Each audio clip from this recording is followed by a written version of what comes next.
Welcome back to another edition of the Witsup Weekly Grind. It is fantastic to see all of your friendly and smiling faces. I assume that everyone's smiling on this glorious day. In Melbourne, the sun is out, but it is extremely windy, and I'm getting the first signs of hay fever, which apparently is very similar to the signs of COVID. So that's awesome. Great way to start it. Those people in Melbourne, I hope you're doing okay with the announcement that we are in stage 4 lockdown for an extra couple of weeks. So I hope you're coping with the news okay.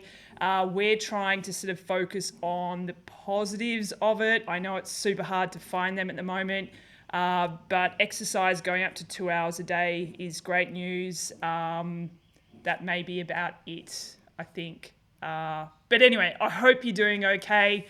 Try and see the positives when you can, and just sit in the shit for a little bit longer if that's the way you want to look at it. Do whatever you have to do to survive right now. Okay, let's move on to...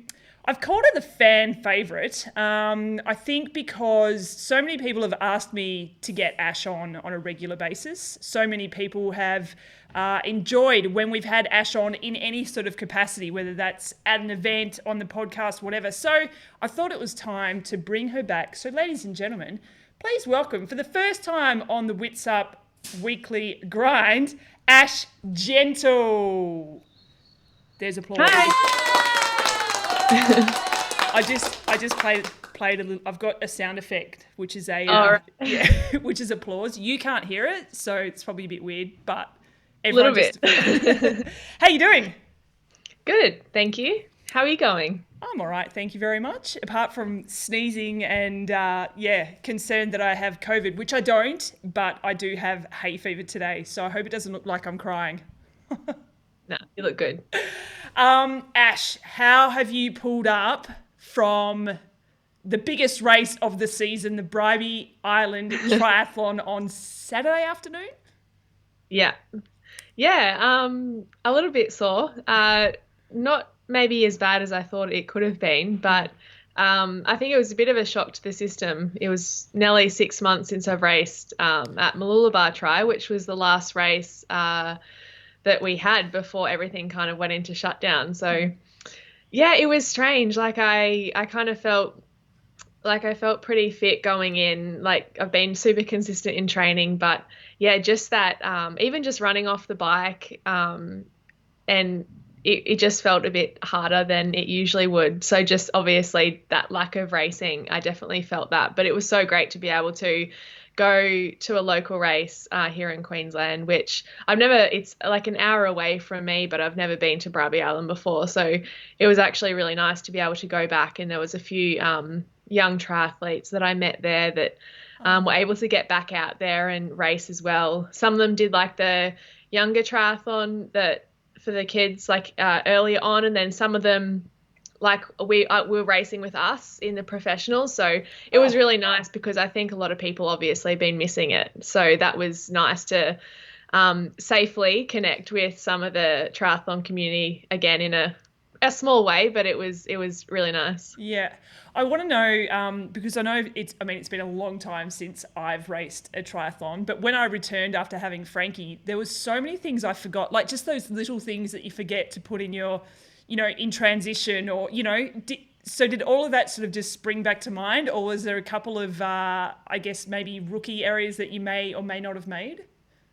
Well, we were actually pretty lucky because a group of us were actually on the Gold Coast last week, and we had a mixed relay team camp. So there was a few sessions we did. I was able to practice my transitions and mounting my bike again and dismounting. So I'm pretty thankful that I did that, because it would have been even harder, I guess, getting back into a race and trying to remember how to do that well. I did actually have to go back in T1 on Saturday, and put my wetsuit a bit closer to the rack. We didn't have a box like we usually do, obviously in a World Series race. But I was like, it was super close, but I was just paranoid. I'm like, I don't want to get disqualified or penalised at Bribie. I've got to do the right thing. So I kind of took a couple of steps back and put my wetsuit closer to my bike. So that was a little bit of a rookie error, but better safe than sorry. I actually wanted to get through the race without risking a penalty at Bribie Tri. Yeah, I bet. So someone's just said, a lot of people have no idea about the venue that you guys raced at. Can you give us a bit of a rundown of, I guess, the venue and the changes they made in order to make sure that particularly the elite athletes could have a race? Yeah, so I guess the schedule was over 2 days, Saturday and Sunday. So I wasn't there. I think they were finishing up when I got there, the kids' race. So that was pretty much kind of cleared out by the time we got into transition. And there was about 45 or 50 elite athletes, I think, over male and female. Yeah. So still like a decent amount of athletes, but the transition we had was so big. So we had just heaps of space in between our bikes, and it's a pretty like little local, not little, but it's the majority of people were racing on Sunday morning in the age group. So us professionals just had our like own area, and it was very spaced out, and you just kind of checked in, and they made sure that they knew who was in and around the venue at the time. And there was a few people obviously on the course cheering, but everyone was staying pretty far apart. Like it was just great to see, because everyone just wanted to be there to support the event, but was doing the right thing and just using common sense. So it didn't look too much difference. Too much different from normal for us to race. We could just do swim, bike, run as normal, but just the transition I noticed was a bit more spaced out than normal. Yeah, right. I think one of the important things as well from a spectator's point of view is that we all have to make sure that we are diligent in what we're doing on the sidelines. Otherwise, if spectators, not just athletes, aren't doing the right thing, there's every chance that events will be taken back away, and we won't have any racing. So that's super important. So when you've done a race on Saturday, usually you guys are sort of in the afternoon-ish, but this was a bit later for you? Yeah. Yeah. And how did you pull up that night?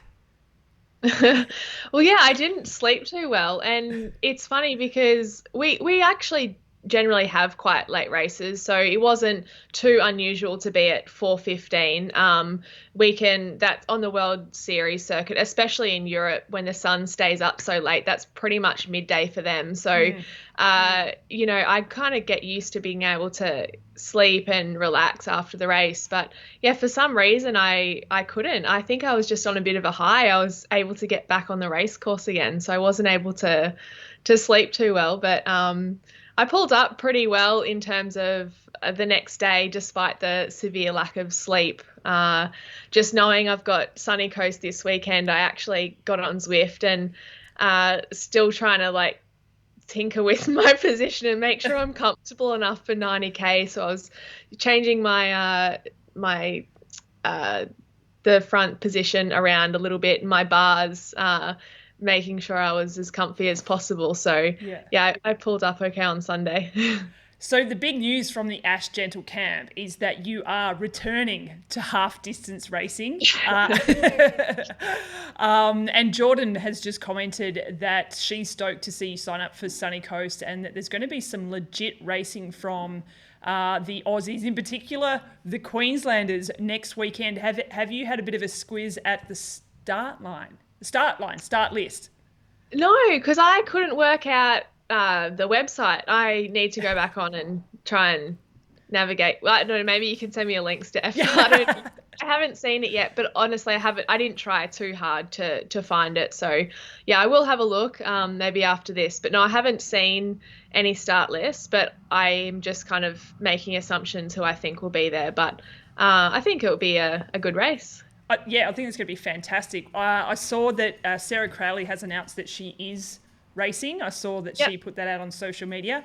And I'm chasing a start list as well. The rest of our team is chasing that start list too. But I think, I think it's going to be a pretty decent one. You've only done one half. That's right. Yeah. Yeah. So where are you at? I know that you've taken maybe a slightly different approach to the last few, or probably 6 months since all of the COVID related issues across the globe go. So how are you feeling in terms of stepping up to the longer course racing? Yeah, I guess I'm a little bit nervous, but I'm glad that I've at least done one. It was November last year, a week after Noosa, so I didn't feel like particularly prepared for that either, just because I was, you know, at the end of the year, you're finishing off a long year at the World Series, and last year even just for me was a bit like uh, draining. So I did make sure I spent a bit of time on my time trial bike, obviously for Noosa as well. And that was an interesting race because there was a pretty small field. It was in Xiamen and in China. And I kind of raced it pretty much by myself the whole time, the whole way, because there was a couple of girls that were making ground on me on the bike, but I didn't know because I couldn't see them. And for the whole of the ride, there was like a massive hedge like in between the medium strip. So the only person I actually saw the whole 90K was Josh and Martin Van Riel. It just happened to be in a gap in the medium strip, which was open. We like crossed paths and I like said hi. So it's going to be interesting because I kind of just did that really unsure of how to pace it. I was very conservative on the bike just because I wanted to make it through without blowing up completely. Yeah. And same with the half marathon. At that point last year, I actually, even my long runs might not have been a half marathon. So I was kind of a bit not worried, but I just wanted to make sure that I got through it and without having some monumental blow up. So, and it was a very, like I said, by myself the whole way. So with Sunshine Coast, I guess it's going to be really different because even just some of the names you said and some of the people I'm assuming are going to race, it's going to be interesting just to be able to adapt to different people around me while trying to, I guess, maintain my own pace and pace it how I think I should and my fitness level. So I think it'll be a great learning experience no matter what. And if I choose to do more in the future, I think just having the opportunity to race and be around different people and see how far I could push it or not, I think I'll learn a lot from the weekend. Yeah. I'm quietly a bit pissed that you're now doing your second half and I don't get to watch it live because I've said this for years. I've really always wanted to watch you race a half because I like the way that you go about racing across the WTS circuit, but also every year in Noosa. Like we see you just driving on the bike and then having a fantastic run off the bike as well. So I'm so disappointed that you're doing it in our own country and I still can't get there to watch. I know. I'm sorry. I wish we could all be friends again and just and mingle within Australia, but unfortunately, it's just one of those things right now. But hopefully, next year, my Xiamen spot for the World Championship rolls over to St. George. So, but who knows what will happen next year? With everything. So we won't speculate on that. We'll just keep focused on 2020. But it's been fun to just have the amount of time that I've had, like 6 months since Mooloolaba. I guess I took some time off and I think I mentioned to you before I did some landscaping and and gardening. That was quite labor intensive, the landscaping. So I'm glad that's over. But it was nice because it kind of was just a good refresher and I knew that we wouldn't be racing for a really long time. So I think keeping that freshness was physically and mentally was really important because it meant I wasn't stressing about trying to find a bit of water I could swim in. Like I could kind of just relax for a bit. And then, once I started getting back into training anyway, thankfully things were slowly starting to open up like gradually as I wanted to anyway. So it kind of worked out really well. And just being able to be super consistent in training, I wouldn't say I'm, I mentioned to you before as well that it's kind of trying to sit at this fitness level where I can go to some of these races and try and put together some good performances. And I've got some mixed relay style racing coming up as well with Triathlon Australia. I want to be able to do that and be competitive, but not reaching too far that I'm risking injury or sickness. So I just think that for me, this year was really important to stay as healthy as I could. So it's about, for me, finding that balance of making great inroads in swim, bike, run, especially for me, swim and bike, and while obviously not, overreaching. Yeah. So I really love that attitude, and I think that's really important because, like you say, we just don't know what's going to happen tomorrow. So overreaching to try and hit your A race just isn't a thing right now, I don't believe. So yeah, I really like that approach. Just going back to you smashing it off the front on the bike, like that's your typical style of racing. Jo Coombe was at Bribie Island Tri on the weekend. She actually sent us some video footage and a couple of snapshots of the day that we reposted, and she said Ash did most of the work in front of the bike at Bribie on Saturday as well. Pretty standard. Yeah, I guess like I probably, in hindsight, I could have been a bit smarter, maybe trying to sit in myself and then, just been thought about it a bit more. So it wasn't just, once I was there, I had to try and do some work with, Emma Jeffcoat and Gillian as well. But yeah, I just didn't think it was going to go that way just because, it was a really good opportunity for us to, I guess there was 6 or 7 of us in the bunch, and I thought it'd be a good opportunity for us to all, I guess, go to the front, pull over and get that nice train going. And I think it's good because even if you can't pull a hard turn, or even if you don't want to, or your coach has said, don't do a thing, I think it's still important to be able to have that skill and to be able to do that. Even just pull a soft turn if you can't do a hard one, and just pull off and learn to work with the people around you, because I guess once you get to World Series level, if I'm sure even if you swim as fast as Flora, she's not going to let you sit there. Like she's going to be a bit more brutal, and she'll probably tell you, she'll either dispose you with her legs, or she'll probably say no free ride on this train. So yeah, I love it. It was good to be back racing. But yeah, kind of just wish we could have worked together a bit better. But that is racing, and if I wanted to make a difference too, I had that was on me as well. Yeah. This is a great segue because I wanted to talk to you about Hamburg. And Jordan has just said, we missed you at Hamburg. Sounds like the bike was a tough one. Were you actually able to watch any of the race? Well, yes, because of my post-race insomnia, I was. I didn't plan to because I saw, I think the women started at 2 or something. Yeah, I think so. But yeah, I had a window there which I was awake, so I caught quite a lot of the race, and it did. It looked super hard. It was just a simple hot dog course at the new course at Hamburg, which I was not familiar with. So, that group got together, and people like Jess and Georgia and Flora and Katie, they were taking the initiative to get the group going, and some people got dropped just from the sheer pace of the ride, and you could just tell the pace was on. You could see that the people at the back, it wasn't easy for them either, especially with the U-turns at either end. So it looked like a very, very fast course, super flat, and it was whoever could run the best off that bike was the winner. And Georgia Taylor Brown, she just looked amazing. She was so composed.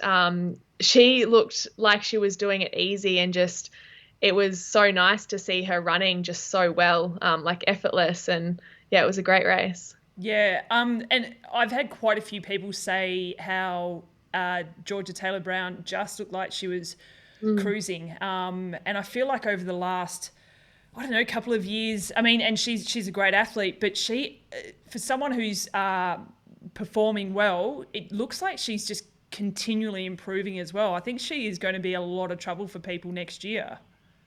Yeah, so I don't know her particularly well, but I, see her at the races, and yeah, she's a lovely woman. She's really nice, and she has a great, I guess, attitude when it comes to racing too. She really wants to race hard, and you always see her no matter where she is, trying to contribute, be in the best position on the bike, and her running, yeah, is amazing. And I think that I believe that she had quite a lot of time a few years back where she was injured for, it was a lengthy injury. So I think that kind of took her out for quite a while. So, and for the people that know her really well, I think they kind of always knew, Right. that once she got injury free and had some consistency, she was going to be a very good athlete because from what I've heard and obviously what you can see, she's extremely talented. So, yeah, I think that you can tell that she's gaining momentum and probably wish that Tokyo was still on this year. Yeah, totally.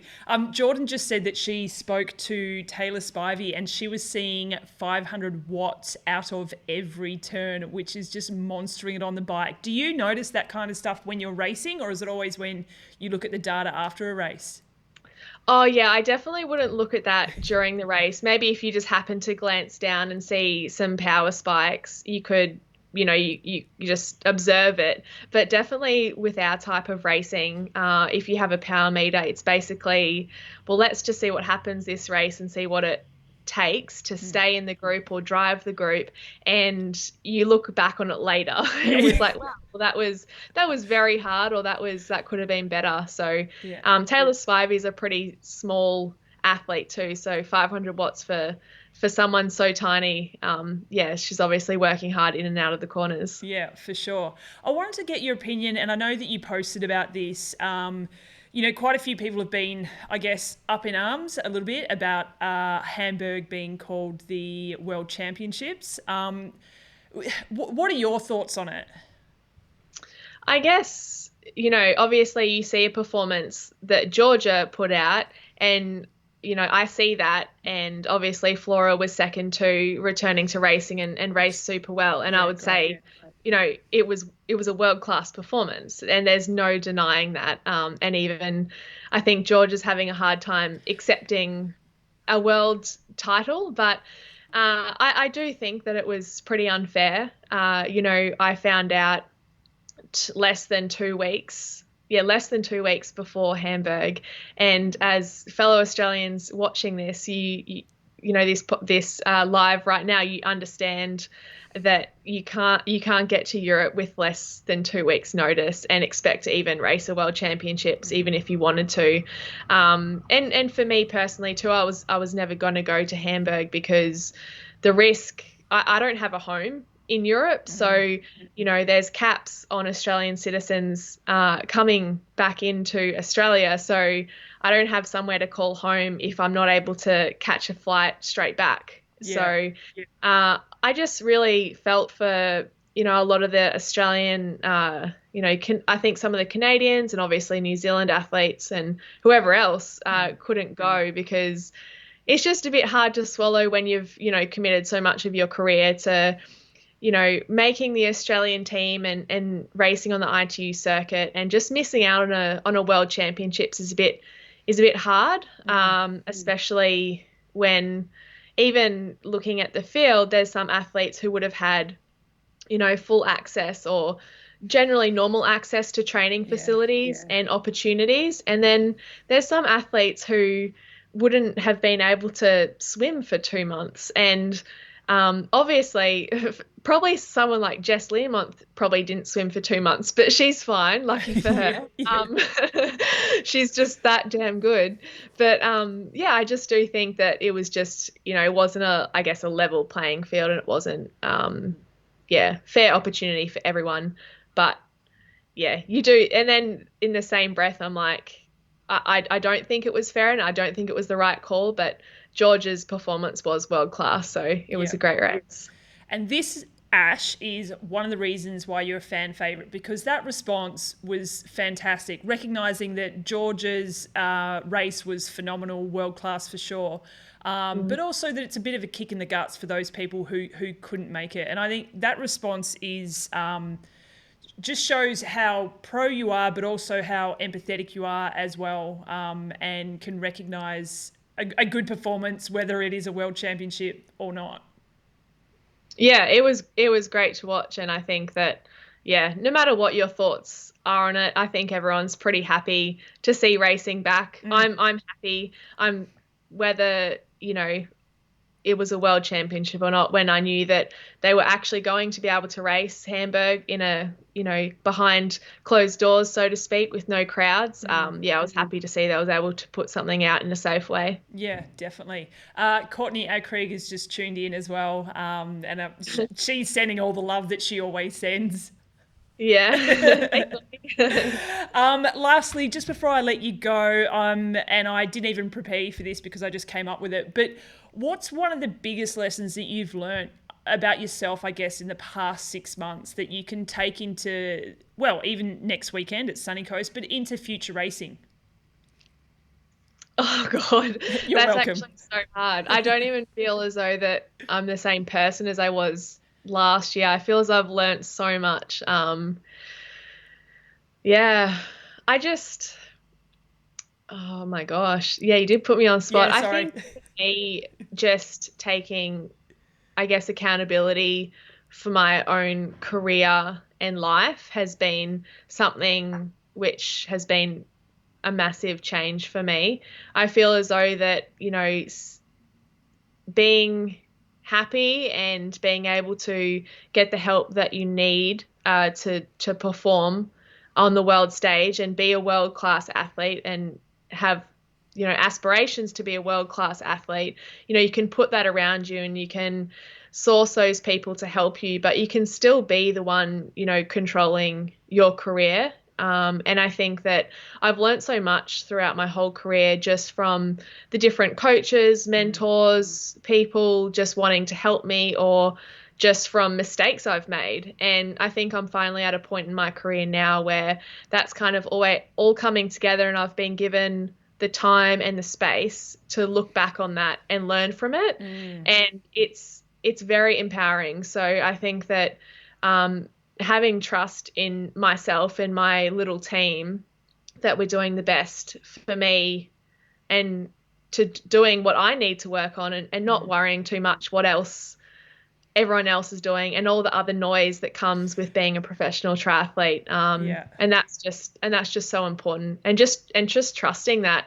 And if you're trusting that and what you're doing, it makes waking up each day and swim, biking and running just that much easier. So it's been a really tough year with obviously this global pandemic, but I'm just trying to find the good where I can, and I've actually really enjoyed finding this new, I guess, love for triathlon, which was kind of not so much there the last couple of years. Yeah.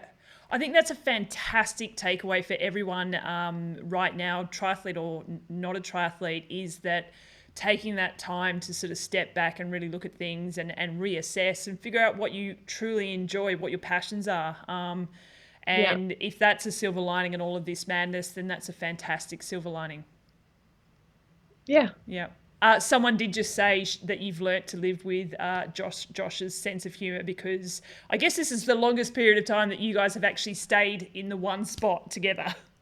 Yes, I think it's his, not his sense of humour. I think the most challenging thing is his music. He puts on the nice stuff for me, but for people that don't know, he's into like heavy death metal. So that's probably the biggest challenge. But apart from that, it's been great. And when you're trying to conduct interviews and he gets the vacuum cleaner out as well, like dealing with that. Yeah, we won't start talking about that, or else, yeah. Ash, thank you so much for joining us. I wish I was there next weekend to watch your race, but we're going to do our best to try and cover the race however we can. You take care of yourself, and we will catch up with you again soon. Yes, and you too. Bye, everybody. See you, legend. See ya. All right, there you have it, guys. Ash Gentle, the fan favourite. It's what we're calling her here at Witsup. One of the most level-headed athletes in terms of the way she approaches different things. And I love the fact that she has really taken this time over the last few months to really sort of reflect on things and have a think about what she wants her triathlon future and just her future in general to look like. Thanks everyone for tuning in to the chat with Ash. We're not done yet. We've got a couple of things to go with the Witsup Weekly Grind. I just wanted to reiterate a couple of things about the Bribie Island Triathlon. It's fantastic to see Triathlon Australia trying to work with different event organisers around the country to see if they can get the elite and professional triathletes racing again, whether that be for money or for some kind of point system. I'm not too sure, but it's great to see that happening. We all want to see racing. We all want to see the pros and the elites racing, and obviously age groupers racing as well. We also had quite a few comments while Ash was talking that the crew at Bribie Island Tri did a really good job of sticking to a COVID-safe plan for the event. So congrats to those guys. It sounded like it was a success. Now, if you're going to be at Sunny Coast 70.3 spectating next weekend, can you please send me a message? I've got a couple of ideas up my sleeve. And I would like to see if we can get a bit of help with that. Now, moving on, let's see. We're going to check in with Laura Siddall, and see how races across the globe went. Now, last week, this didn't work. So if the sound doesn't work in this video, can you please leave me a comment and let me know? Otherwise, let's get stuck into Sid's Slam for the week, starting 7th of September. That's today. Go. Oh gosh, I've got the Wheel of Death going. That's never happened.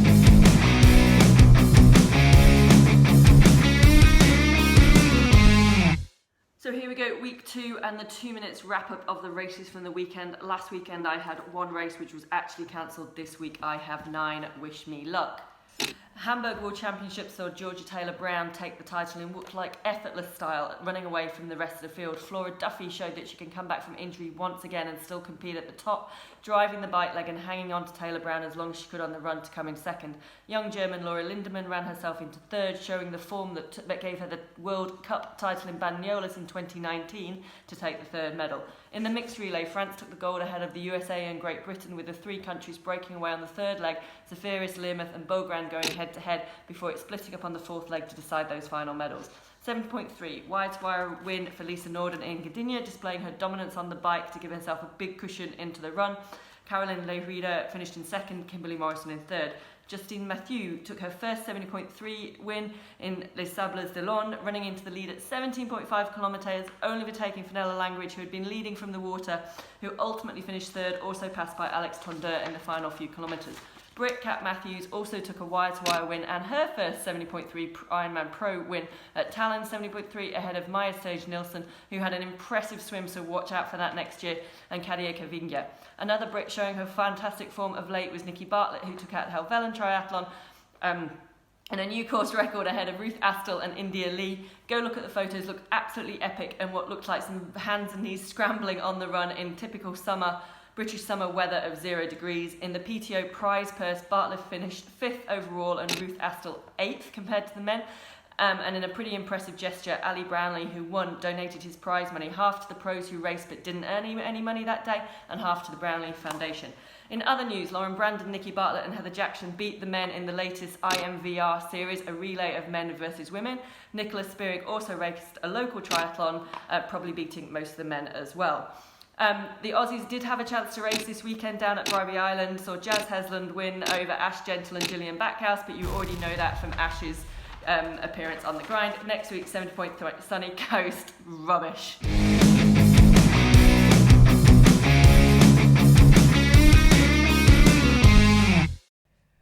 4 seconds, Sid. It was 4 seconds over the 2 minutes that we challenged you to get the Sid Slam done. It was a bow this week, unfortunately, Sid. But Mighty impressive. 9 races to cover in 2 minutes is nothing short of spectacular. Thanks, Sid, for the update. We will be popping that on our Instagram, Instagram TV as well. Thanks, Sid. You're a legend. And from what I hear, it only took her 2 times to get that. So let's hope next week she can stick to 120 seconds. Can she do it? Now, the Helvellyn race, I think I'm saying that right. Unfortunately, we saw what we were a little bit worried about in terms of the female or the women's the women racing. Only 2 athletes were paid because of the handicap system and pooling of the prize money. And Joe has just said, amazing gesture by Alistair Brownlee, who decided to donate half of his winnings back to all of the pros who took part in the race. And then the other half, I believe, was going to the Brownlee Foundation. So fantastic from Alistair, recognising that it was great just to have pros racing there. So massive kudos to him. We're interested to see what's happening with the rest of the racing around the globe, particularly when it comes to the Professional Triathletes Organisation. They are trying to put more money into racing across the globe. I think just mainly in Europe and the States at the moment. That's what we're hearing. And it's just helping to get pros on the start line, but also a bit more money into their pockets. I've just had a note here from Jordan, who says, not sure if all of the 8 men were pros, so more women might have been paid. We're waiting for all that to be confirmed. It's the first time that this has happened, so like everything, there's always going to be a few teething issues, but rest assured we will be speaking with the PTO as well, just to suss things out and see what they are planning for the future.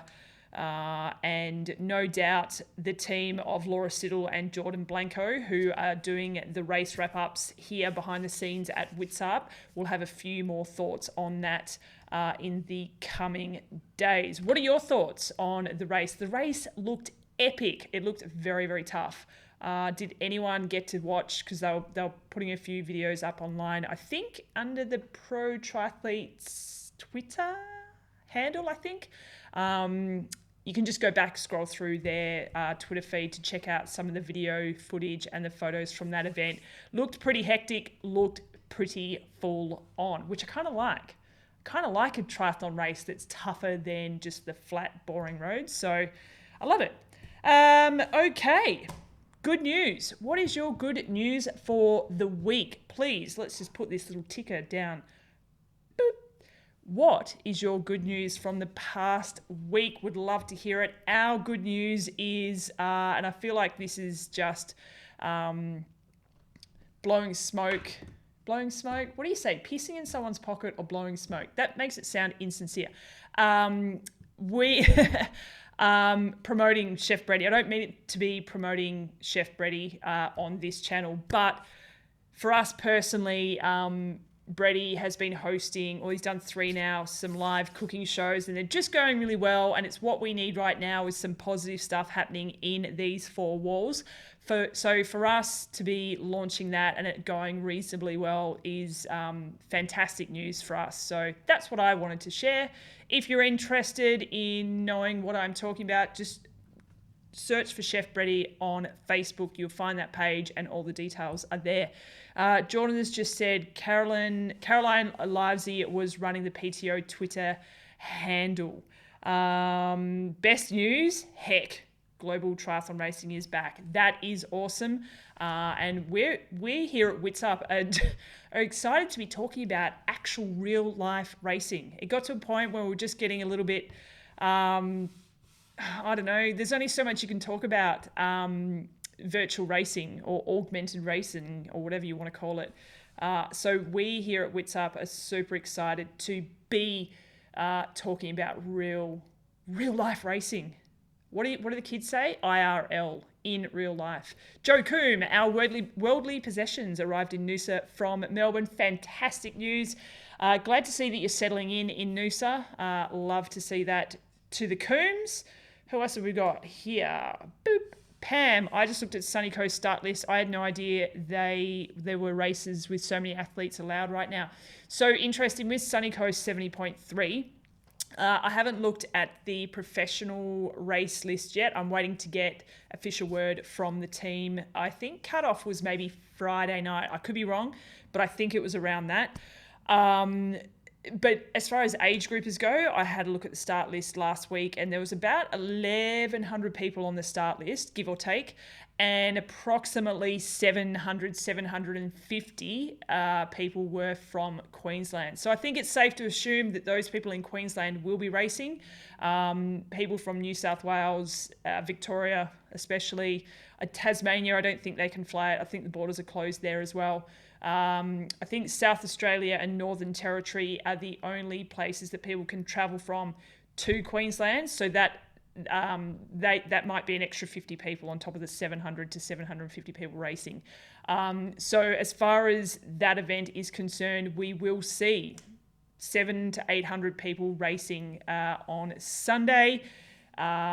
If everything goes ahead. Stay tuned for our previews and what we will be doing with Sunny Coast 70.3. Hopefully everything goes ahead as planned. But obviously it's under a COVID safe plan. Ironman have had to get approval from, I'm going to get the wrong layers, I think, but Queensland health officials have to sign off on the COVID safe plan, which has happened for Sunny Coast 70.3. And that's anything from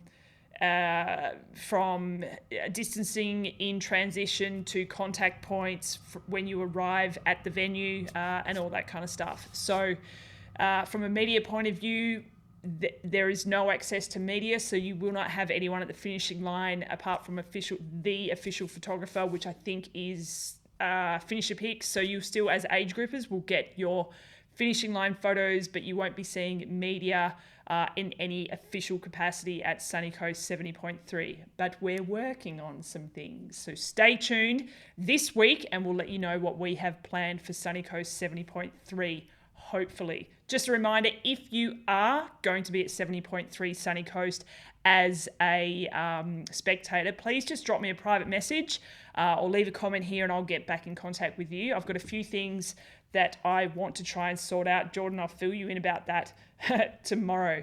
Okay, just scrolling back up. Joe has said it depends on the councils. Noosa Tri has been refused by Noosa Council. So just reiterating those for those people who missed last week. Noosa Council were the ones who cancelled Noosa Triathlon or said that they will not be hosting any events in the Noosa Shire over 500 people until February. So Noosa Multisport Festival weekend is done and dusted. But Sunshine Coast 70.3 is hosted down in Mooloolaba, and they are different councils. And as far as we are aware, as of right now, they are good to go.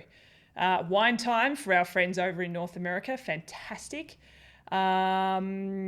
Okay, Emma Quinn, who's a local up on the Sunny Coast, has just said they've done such a good job with Sunny Coast and staggering check-in and racing, etc.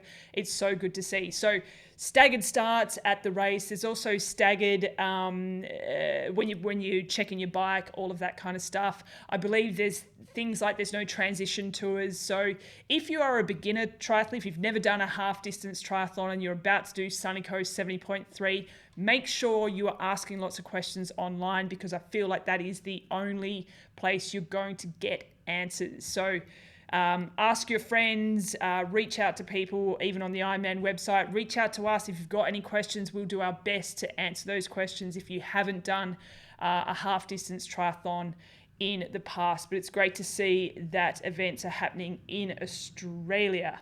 Assuming it's trackable on the app, Pam, fantastic question. I do not know. I know that Ironman have had to make a lot of cuts for several reasons. One of the big reasons is they haven't been able to earn that much money from racing in the past 6 months. So there's a lot of things that have been cut. I don't know what they're doing with the app. It's a fantastic question. I will ask the question to Ironman and we'll see what kind of response we get from them. Emma, thank you. This is fantastic. I'm just going to share this as well. There is online race briefing, which you can play back and watch, might help newbies. That is a fantastic point. Just make sure you're across all of the online activities, news briefs, all that kind of stuff, especially if you have not raced a half distance in the past. Deborah Neal, is Facebook live streaming Sunny Coast? Us Vix would love to follow. From what I understand, there will be a finishing line camera, but that's all I really know. I don't know how long it goes for. I don't know if that's just for the pros. I don't know.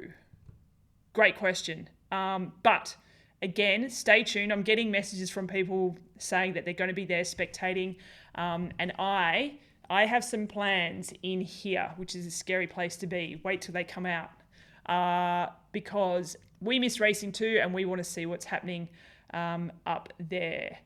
Trackable watch. Sorry, I'm just scrolling back through the comments. Thanks for continuing to stay tuned in. I think we've managed to get to all of the comments. Thank you everyone for tuning in. I don't think I've got any more news for you at this point in time. Just a reminder, if you are going to be at Sunny Coast 70.3 as a spectator, please hit me up, private message, leave a comment here. Deborah, if you spell my name with a PH again, you're going to be in serious trouble. Serious trouble.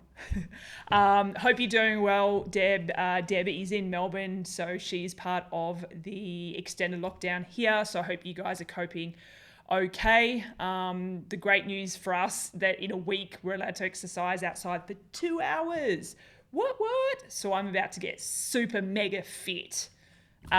Speaking of mega, actually, I believe it is one of our Witsup team members' birthday. Shout out to Megan Hawkins. I believe it's your birthday today. Happy birthday, my friend. Hope you're enjoying the sunshine on the Sunshine Coast. Okay, Deborah's just apologising. You're okay, Deborah with an H.